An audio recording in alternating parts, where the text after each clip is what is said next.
Hola mis queridos hermanos, reciban un saludo cordial. El día de hoy quiero que sigamos adelante con este curso de Biblia que estamos haciendo, donde ya llevamos 5 lecciones. Bueno, llevamos 4 y vamos para la quinta. La primera lección fue curso de introducción a la Sagrada Escritura. La segunda lección fue formación del canon bíblico Antiguo y Nuevo Testamento. La tercera lección fue ¿por qué la diferencia en cuanto a libros entre las Biblias católicas y las Biblias protestantes? La cuarta lección fue las citas bíblicas que comprueban que Jesús y los apóstoles usaron los 7 libros que no tienen las Biblias protestantes. Y el día de hoy quiero que miremos los criterios de canonicidad. En otras palabras, los criterios que usó la Iglesia para definir si un libro podía ser canónico y estar dentro de la lista de inspirados del Nuevo Testamento o no. Entonces, eso es lo que vamos a ver. Recuerden que mi nombre es Mario Ancísar Suárez y sin más, arranquemos de una vez con el tema. Bien, entonces ahí está, miren. Lección 5, criterios de canonización o canonicidad de los libros del Nuevo Testamento. Esta lección 5 es complemento a la lección 2, que es la lección donde hablamos de la formación del canon bíblico Antiguo y Nuevo Testamento. Si ustedes no han visto esa lección, yo les recomiendo que la vean. Obviamente que les recomiendo todas las lecciones porque está bien interesante todo el tema, pero para comprender mucho mejor esta lección, pues sería muy bueno que vieran la lección número 2. ¿Por qué se los digo?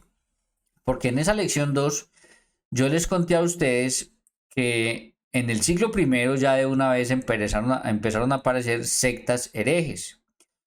Estas sectas herejes, para confundir y engañar, empezaron a escribir cartas y libros y los empezaron a firmar como si los escribiera un apóstol, con la intención de engañar a las personas y introducir en la iglesia pues esas herejías. Esto hizo que la iglesia tuviera que actuar y tuviera que generar unos criterios para reconocer si un escrito era verdadero o falso. Recordemos, para quienes vieron la lección número 2, que yo ahí les dije que el apóstol Pablo tuvo que decir, esto lo firmé yo, este es mi puño y letra, porque el apóstol Pablo le tuvo que decir a sus obispos cómo firmaba a él, les tuvo que mostrar para que cuando les escribiera ellos supieran si ese escrito era auténtico del apóstol Pablo o no. Porque podía ser un escrito firmado como si fuera el apóstol Pablo, pero mentiras que venía de parte de los herejes. Es que nosotros no podemos olvidar que en esos tiempos no era como hoy en día, que simplemente se enviaban emails y llegaban fácilmente. No, eso estaba muy lejos de ser así, pero muy lejos, tan lejos, más de 2000 años de ser así. Entonces, era algo completamente diferente del cual nosotros tenemos que conocer, porque a veces nosotros nos imaginamos, que yo les he dicho, que Jesús andaba con un secretario detrás que ponía por escrito como en una USB todo o que iba grabando todo lo que el Señor decía y luego lo pusieron por escrito y eso no fue así. Entonces vuelvo y repito, como estos herejes empezaron a escribir libros y a meter herejías para confundir a los cristianos, para engañar, pero los firmaban. Como si fuera un apóstol, la iglesia tuvo que generar unos criterios para identificar si un libro era falso o era verdadero. ¿Cuáles fueron esos criterios que los padres de la iglesia tuvieron que definir? 3 criterios. Vamos con el primero. El primero es el autor. Debía de comprobarse que el autor fuera un apóstol o un discípulo ultra reconocido de ellos. Eso se tenía que comprobar. Segundo, la doctrina. Ese escrito no debería tener ningún roce o contradicción con la doctrina que los apóstoles le enseñaron a sus discípulos, es decir, con la tradición apostólica. En otras palabras, esto se va a traducir después en que ese libro no podía tener herejías. Pero, vuelvo y repito, la doctrina tenía que ir en concordancia con la doctrina que los apóstoles enseñaban. Y tercero, el uso litúrgico. Se tenía que comprobar que hubiera sido usado en la liturgia por los diferentes obispos de los diferentes lugares. Hay que tener en cuenta lo siguiente para que no me entiendan mal.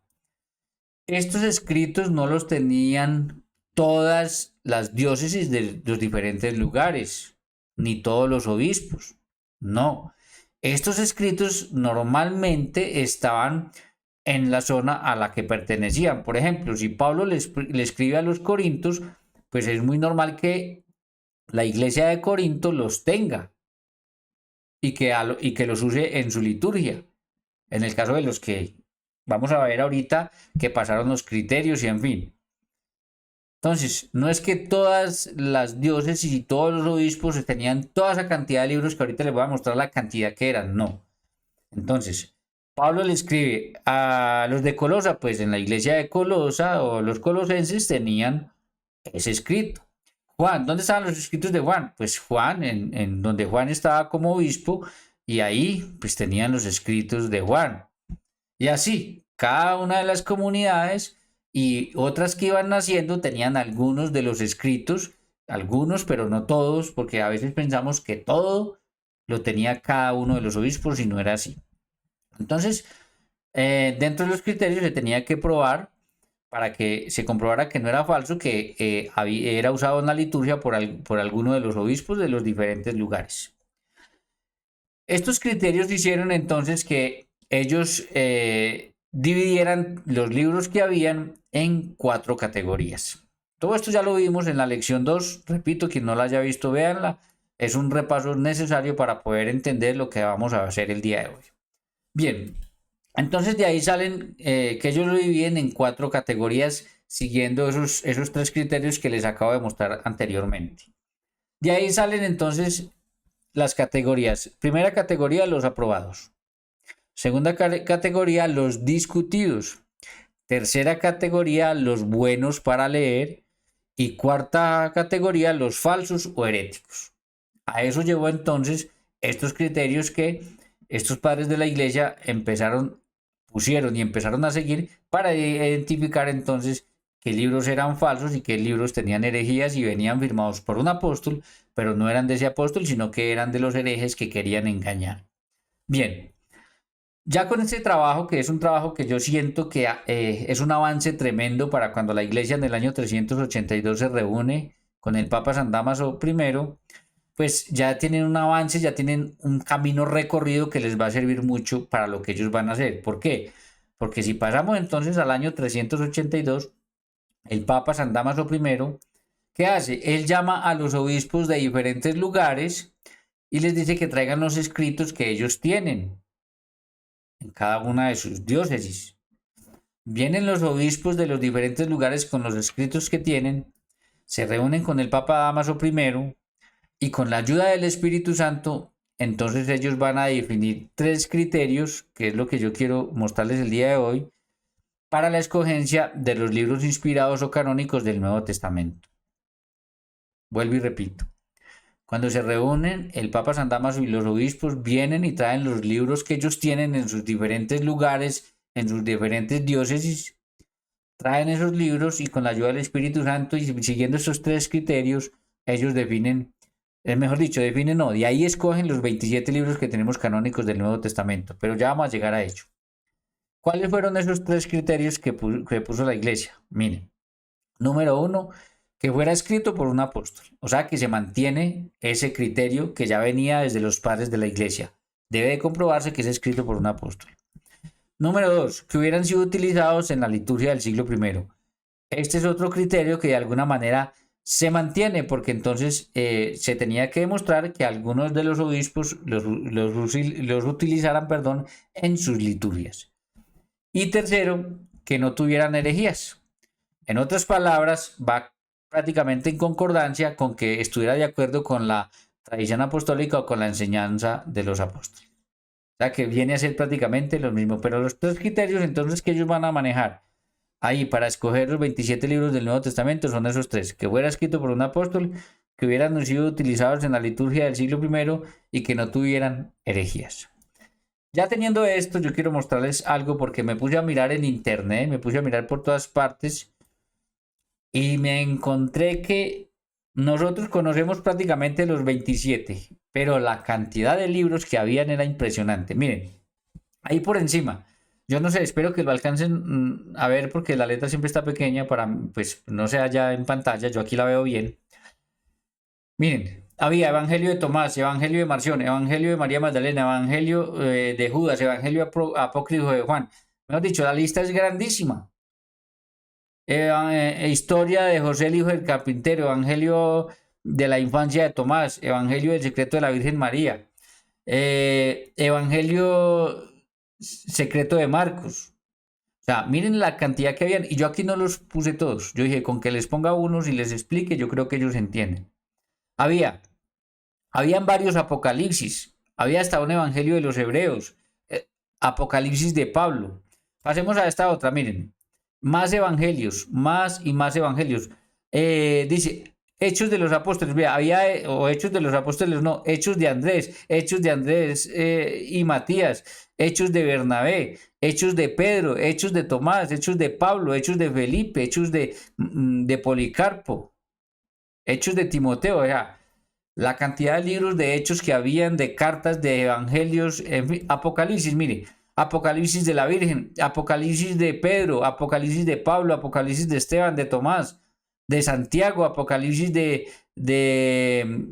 no, es una cantidad, mire, y eso que yo no los puse todos. Además de eso, también estaban, pues, la Didaje, estaba el Pastor de Hermas, está el libro de la infancia del Salvador, el libro llamado Suerte de los Apóstoles y los escritos, aquí los pongo como para resumir. Miren, eso que tengo ahí dice los escritos de los padres apostólicos, es decir, las cartas de Clemente, las cartas de Ignacio de Antioquía, etc. Entonces, eran una cantidad de libros impresionante con la que la iglesia pues se encuentra en esta reunión en el año 382 con el Papa San Dámaso y los obispos, que ellos tienen que empezar a mirar y definir entonces pues cuáles son inspirados, cuáles pueden ser canónicos, cuáles cumplen esos criterios para ser canónicos y cuáles no. Ya teniendo en cuenta esos tres criterios que les acabo de mostrar y ya habiéndoles mostrado la cantidad de libros que repito, ahí no están todos, pero creo que ustedes ya me entienden y se dieron cuenta que habían demasiados, vamos ahora sí a entrar en materia. ¿Qué hicieron ellos? Bueno, yo voy a utilizar como ejemplo este libro, bueno, mire, un libro que además les recomiendo ya que está aquí de maravilla, se llama La Cena del Cordero, la Misa al Cielo en la Tierra del doctor Scott Hahn. Libro simplemente maravilloso que todo católico debiera de tener y leer. Bien, vamos a suponer entonces que este libro va a representar cada uno de los libros que yo les voy a mencionar a ustedes acá. Vamos a empezar con el Evangelio de Mateo. Aquí voy a poner de una vez los cuatro evangelios, Mateo, Marcos, Lucas y Juan. Y les pongo entre paréntesis a Marcos y a Lucas, ahora les voy a explicar por qué.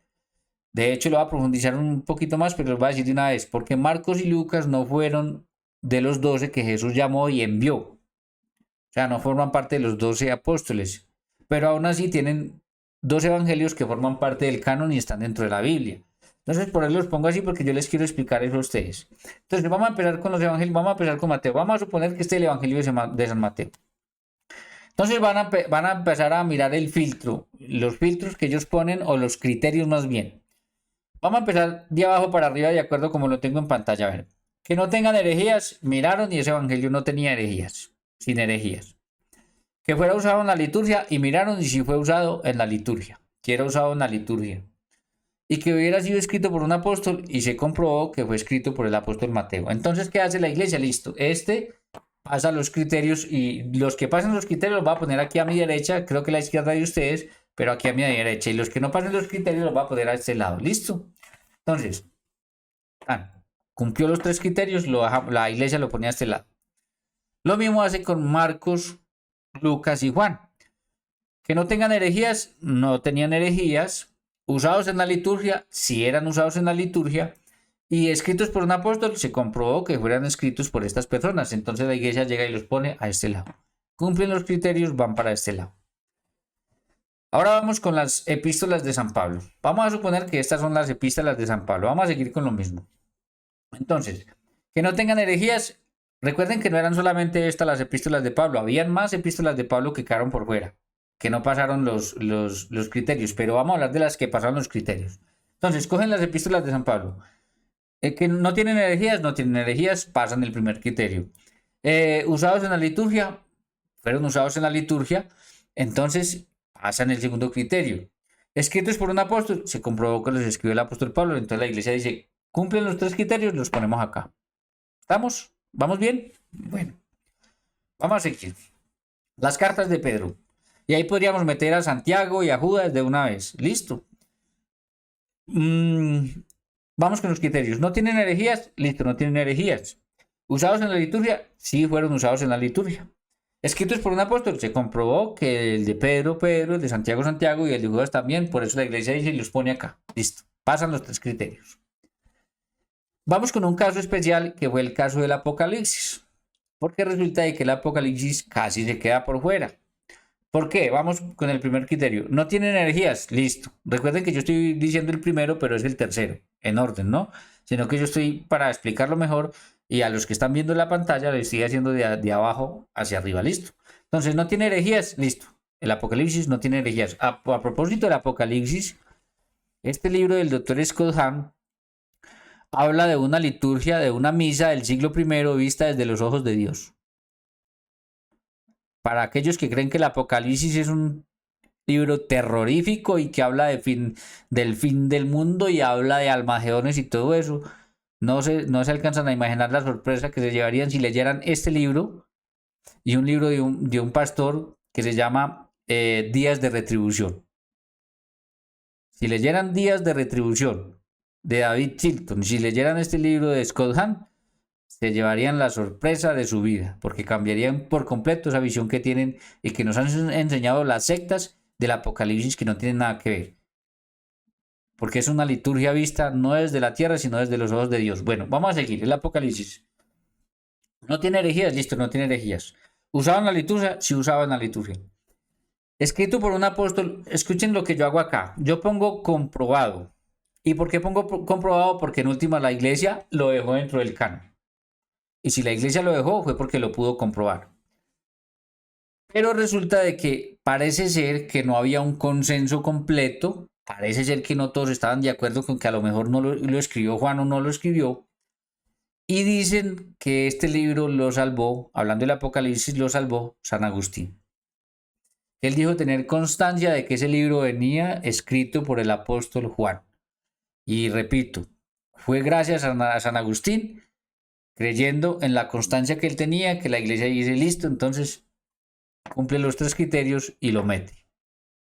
Listo, para que es bueno tener en cuenta cuando uno se da cuenta de estos detalles y los ha escuchado, los ha leído, pues es bueno tenerlos en cuenta y ponerlos de una vez sobre la mesa para que la gente sepa cómo es. Bien, vamos con otros libros. Vamos con la Didache o la Didache. La Didache es un libro escrito incluso antes que cualquiera de los libros canónicos del Nuevo Testamento. Se cree que puede ser del año 45. O sea, que estamos hablando de 12 años después de la muerte de nuestro Señor Jesucristo, se cree. Pero lo que sí se sabe es que es un libro más antiguo que los libros canónicos del Nuevo Testamento. Es un libro corto que vale la pena que ustedes lean. Bueno, ¿qué pasó con la Didache? Cogieron la Didache. ¿No tiene herejías? Ese libro no tiene herejías. ¿Usado en la liturgia? Ese libro fue usado en la liturgia. ¿Escrito por un apóstol? Pues no pudieron comprobar que hubiera sido escrito por un apóstol, entonces la iglesia dice no. Entonces ese queda a este lado. Podríamos decir, dentro de lo que miramos ahora, que este libro pasa a formar parte de los buenos para leer. Es un libro bueno para leer, pero no pudo ser un libro canónico. Bien, El Pastor de Hermas. Hay un libro que se llama El Pastor de Hermas también, y cogen El Pastor de Hermas y empiezan con los criterios. No tienen que no tenga herejías, no tiene herejías. Usado en la liturgia, usado en la liturgia. Escrito por un apóstol, pues no se pudo comprobar que hubiera sido escrito por un apóstol, entonces la iglesia, ¿qué hace? Venga para acá. Forma parte también de los libros buenos para leer, recomendados incluso para leer, pero no canónicos. Por eso no está dentro de la Biblia. Vamos con este. Evangelio de la infancia del niño Jesús. ¿Tiene herejías? No tiene herejías. Usado en la liturgia, se dice que fue usado en la liturgia. Escrito por un apóstol, no se pudo comprobar que hubiera sido escrito por un apóstol. Entonces, ¿la iglesia qué hace? Bien, usted para acá. Ya me van entendiendo qué fue lo que sucedió, ¿no? Tendría que cumplir los 3 criterios para formar parte del canon y pasar a ese lado. y en últimas estar dentro de la Biblia. Pero los que no cumplían los tres criterios, entonces se quedaban acá. Y de ahí pueden haber libros buenos para leer, biblios recomendados y biblios que no se recomiendan y que usted los puede leer inclusive, pero son con un montón de herejías. ¿Listo? Y así de esa misma manera, ya que ustedes me entendieron la temática, hay muchos evangelios, muchas cartas, muchos apocalipsis. ¿Qué pasó con ellos? Pues muy sencillo, que cuando miraron si cumplían los tres criterios, no tienen herejías, resulta de que sí tenían herejías. Usados en la liturgia, resulta de que no los usó ningún obispo en la liturgia. Escrito por un apóstol, no se pudo comprobar que fueran escritos por un apóstol, aunque estuvieran firmados por un apóstol. Lo que pasa es que ya sabemos y ya les conté, y por eso es tan importante la lección 2, donde ustedes entienden que los herejes firmaban como si fuera un apóstol para meter mentiras y engañar y meter herejías. Entonces, siguiendo esos criterios, fue como la iglesia definió, de entre todos esos libros que ya les mostré que habían, de entre toda esa cantidad de evangelios, de, perdón, de hechos de los apóstoles, de apocalipsis y de cartas, fue como la iglesia terminó definiendo, encontrando 27 que cumplían los requerimientos, los criterios. Cogen esos 27, los unen a la Septuaginta del Antiguo Testamento de 46 libros, la versión griega, la Septuaginta, la hecha en Alejandría, en Egipto, y forman lo que nosotros tenemos hoy en día como la Biblia, completa con 73 libros. Pero así fue como la iglesia escogió los 27 libros del Nuevo Testamento. Así fue como lo hizo. Bien, yo les hablé a ustedes de un caso especial. Vamos a poner aquí ya al doctor Scott Hahn y la cena del Cordero. Yo les hablé a ustedes y les puse aquí entre paréntesis, en los evangelios les puse a Marcos y a Lucas entre paréntesis y les dije que les iba a explicar un poquito sobre eso. Bien, vamos con Marcos o con San Marcos. Ya ustedes me entienden, ¿no? Miren, se le identifica con Juan llamado Marcos mencionado en Hechos 12:12. Acompañó a Pablo y a Bernabé en Hechos 13:5. Regresó a Jerusalén, Hechos 13:13. Acompañó a Pablo a Chipre, Hechos 15:37-39. Aparece en 2 de Timoteo 4:11, en Colosenses 4:10 y en Filemón 1:24. En Colosenses se dice que era el primo de Bernabé, Colosenses 4:10, lo que podría explicar una pequeña disputa que hubo con Pablo acerca de Marcos en ese tema. Bien, pero miren esto que es muy importante. En la primera epístola de Pedro, primera de Pedro 5:13, miren lo que dice. La iglesia que está en Babilonia elegida juntamente con vosotros, y Marcos mi hijo os saluda. Aquí Pedro llama a Marcos mi hijo, pero no porque él fuera el papá, sino porque en aquel tiempo se le llamaba padre a aquel que lo engendraba a uno en la fe, es decir, el que lo bautizaba. Entonces, vuelvo y repito, se le reconoce como hijo al bautizado y se le conoce como padre al que lo bautiza. Pero entonces, cuando dice aquí mi hijo, para los literalistas bíblicos, no es porque sea hijo Marcos, hijo de Pedro, sino porque pues, fue el que lo bautizó, lo engendró para el Señor en una vida nueva, entonces por eso lo llama. Pero entonces aquí es muy importante entender que estamos hablando de que Marcos estuvo entonces no solamente con San Pablo un montón de tiempo, sino que también estuvo con el apóstol Pedro. Miren lo que encontré y es bien interesante. Una tradición cristiana antigua atribuyó el evangelio hoy denominado de Marcos al discípulo del apóstol Pedro llamado Marcos. El autor más antiguo que afirmó que Marcos había transcrito los recuerdos de Pedro fue Papías de Hirápolis en la primera mitad del siglo II, en un testimonio citado por Eusebio de Cesarea. Miren lo que decía. Y el anciano decía lo siguiente: Marcos, que fue intérprete de Pedro, escribió con exactitud todo lo que recordaba, pero no en orden de lo que el Señor hizo, porque él no oyó ni siguió personalmente al Señor, sino como dije después a Pedro. Este lleva a cabo sus enseñanzas de acuerdo con las necesidades, pero no como quien va ordenando las palabras del Señor. Mas de modo que Marcos no se equivocó en absoluto cuando escribía ciertas cosas como las tenía en su memoria, porque todo su empeño lo puso en no olvidar nada de lo que escuchó y en no escribir nada falso.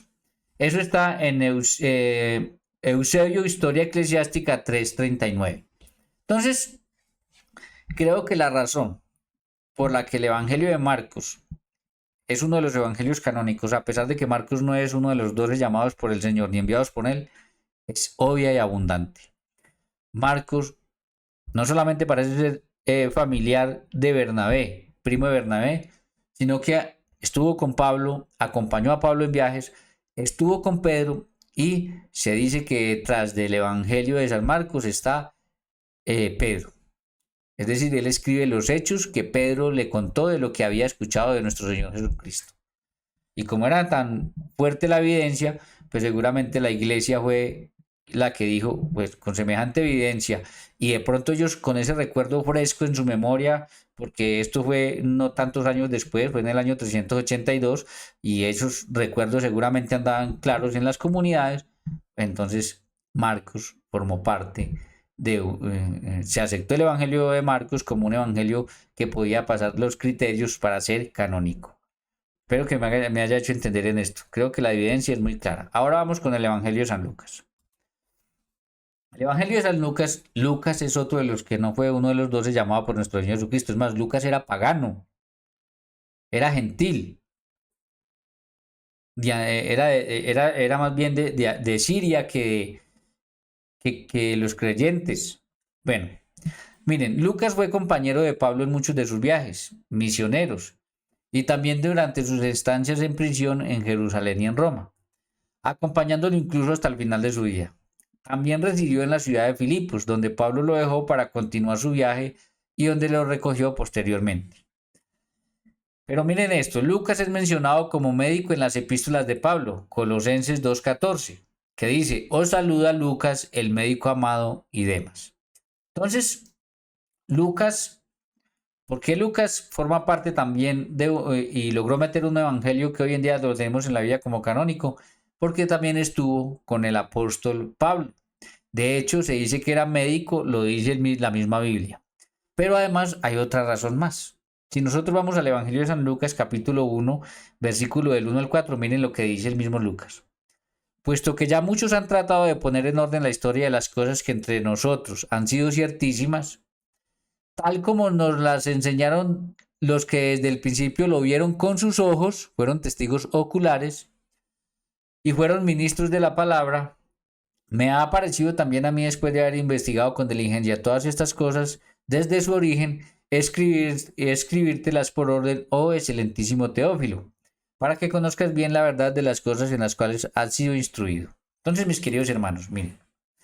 Entonces, a Lucas es canónico por dos razones. Por dos razones. Una, ya sabemos, él estuvo con el apóstol Pablo, era médico, es mencionado. Pero la otra es que él mismo dice, iniciando ahí el Evangelio, dice que él investigó, entrevistó a los testigos oculares.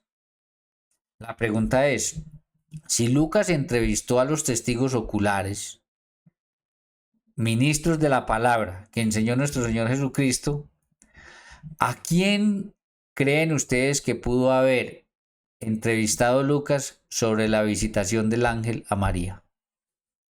Pues la respuesta creo que es muy clara, a la misma Virgen María.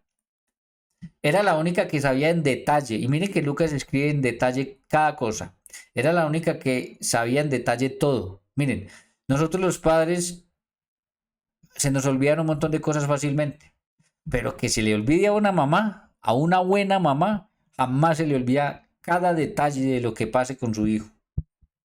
Hasta ni se le olvida la fecha en que se le enfermó ese niño, ni menos la fecha en que se le perdió. Y ustedes se dan cuenta que Lucas escribe con detalle todo lo de la anunciación, cómo el niño se les perdió a los 12 años, y para acabar de ajustar, dice Lucas 2:51 que María guardaba todas esas cosas en su corazón. Eso hace una buena mamá. Guardaba todas esas cosas en su corazón. Entonces, ¿quién le pudo haber contado a Lucas con detalle todo lo que tiene que ver con la infancia de nuestro Señor Jesucristo? Tuvo que haber sido la Virgen María. Y como ella las guardaba en su corazón, pues se las pudo contar. Así que no hay duda de que saca información de la Virgen María y por eso un pagano griego metió un evangelio canónico que lo tenemos hoy en día como canónico, porque se dice que detrás de su evangelio, además de un montón de testigos oculares, además de haber estado con el apóstol Pablo, pues estuvo también la Virgen María. Siempre se ha dicho, yo he escuchado eso desde siempre, que detrás del evangelio de Lucas está la Virgen María, que le contó en detalle un montón de cosas, sobre todo lo que tiene que ver con la infancia de nuestro Señor Jesucristo.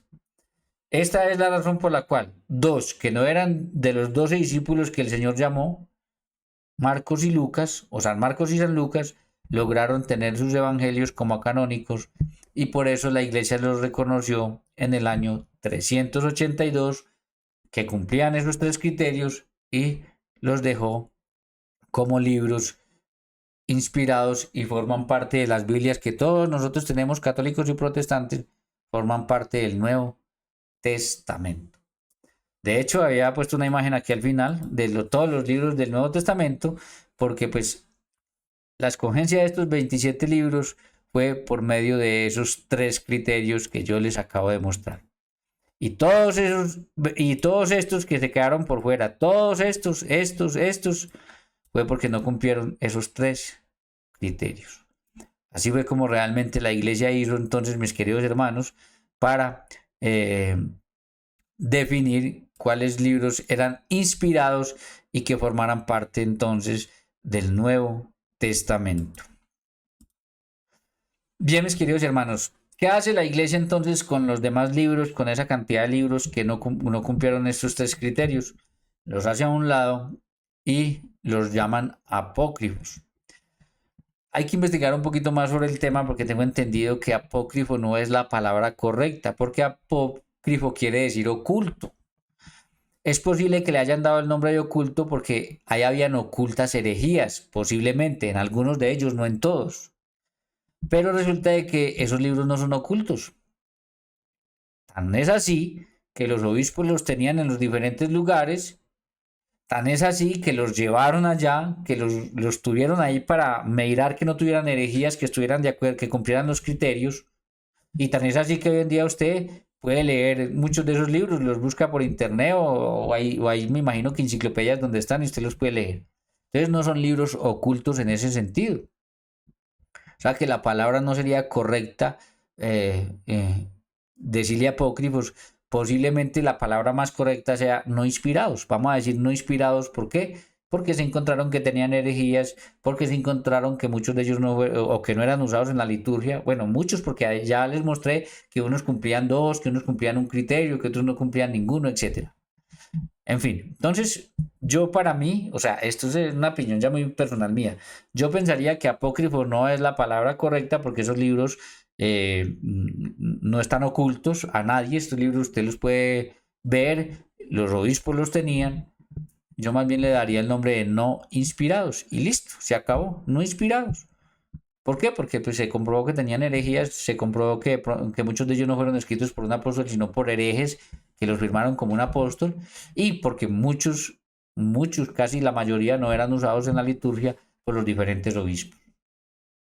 Así que yo espero, mis queridos hermanos, haberles ayudado un poquito a comprender cómo fue que entonces la iglesia hizo para escoger la escogencia de los libros canónicos del Nuevo Testamento y cómo fue que otro montón de libros se quedaron por fuera y cómo es que hay unos libros que son discutidos y cómo es que hay unos libros que son buenos para leer, etcétera. Fue de esa manera. Bien, mis queridos hermanos, si llegaron hasta el final, yo les agradezco si le dan like al video. Si están aprendiendo, si les está gustando, por favor compártanlo con familiares, amigos, conocidos, compártanlo en los diferentes grupos. Necesitamos que muchas personas conozcan esto para que vayan dándose cuenta de cómo fue todo el proceso para que nosotros llegáramos a tener esta Biblia en nuestras manos, que eso no cayó del cielo, que el Señor se hubiera ahorrado el Señor todo lo que sufrió en la cruz, todo eso, si hubiera tirado Biblias desde el cielo y hubiera dicho, ahí entiendan ustedes cada uno, lean que ahí está sobre mí, ahí me conocen y tengan. Se hubiera ahorrado un trabajo tremendo, pero no fue así. Eso no fue así, tiene una historia muy larga. Así que compártanlo para que otras personas conozcan todo esto. Necesitamos llegar a más personas. Si no se han suscrito, suscríbanse. Y ahí les aparece después de la suscripción un botoncito que cumple dos funciones. La primera, que no se les pierda el canal, porque en la medida en que ustedes no entren al canal se les va perdiendo. La segunda, que cuando se suba un nuevo video, YouTube les notifica y ustedes se programen y vean el video. Así no se pierden ninguno de los videos. Esas son las dos funciones que cumplen. El darle like y el comentar también cumple una función. El algoritmo de YouTube dice, ve, lo están comentando, les pareció interesante, ve, le están dando like, les pareció interesante, entonces lo comparten con más personas y llegamos a más personas. Eso no es lo que queremos nosotros, llegar a más personas. Esa es la manera como ustedes entonces nos pueden ayudar a llegar a más personas. Si usted considera que este material le sirve a alguien y le está sirviendo a usted. Porque si no lo considera, yo no voy a compartir algo que yo considero que no le está sirviendo a nadie, que le va a hacer antes mal a las personas. Pero sería imposible que un material como este le esté haciendo mal a las personas. Y recuerden entonces, mis queridos hermanos, que es una serie, ustedes lo encuentran en mi canal, Mario Ancísar Suárez, buscan curso de Biblia por Mario Ancísar Suárez y ahí le aparecen entonces un playlist o una lista de reproducción donde está el número 1, el número 2, el número 3, el número 4, el número 5. Y vamos a ver porque todavía nos faltan otros más para que como que cerremos esto dejando ya lo más claro posible todo lo que tenga que ver con este tema y así ya nos podemos entrar en otros temas como puede ser un diplomado en Cristología, como puede ser estudiar un libro completo de la Biblia, como puede ser estudiar Lección Divina, como puede ser estudiar sacramentos, como, en fin, lo que hay es muchísimo por hacer. Pero quiero esta vez, este año quise, y así me demore para subir los videos, quiero investigar bien y hacer algo un poco más completo para que cuando ustedes y yo entremos ya en esos temas tengamos unas bases claras y firmes de cómo fue que llegamos a tener la palabra de Dios en nuestras manos, etcétera, cómo se dio todo ese proceso. Sin más, mis queridos hermanos, muchas gracias por estar aquí. Gracias a los nuevos suscriptores del canal. Bienvenidos. Yo normalmente ni siquiera, bueno, no sé, o sea, no puedo estar saludándolos a todos, algunos los saludo porque ya hay más personas que escriben, entonces algunos los saludo, en fin. De todas maneras, lo más importante no es si yo les contesto, eh, eso no es lo importante, aunque es bueno que a uno le contesten, en fin, todo eso es chévere tener más contacto, pero lo más importante es que de verdad este material les pueda servir a ustedes, a sus familiares, a sus comunidades, para seguir creciendo y conociendo más de la palabra de Dios. Sin más, que Dios los bendiga, mis queridos hermanos, y entonces nos vemos en la próxima ocasión.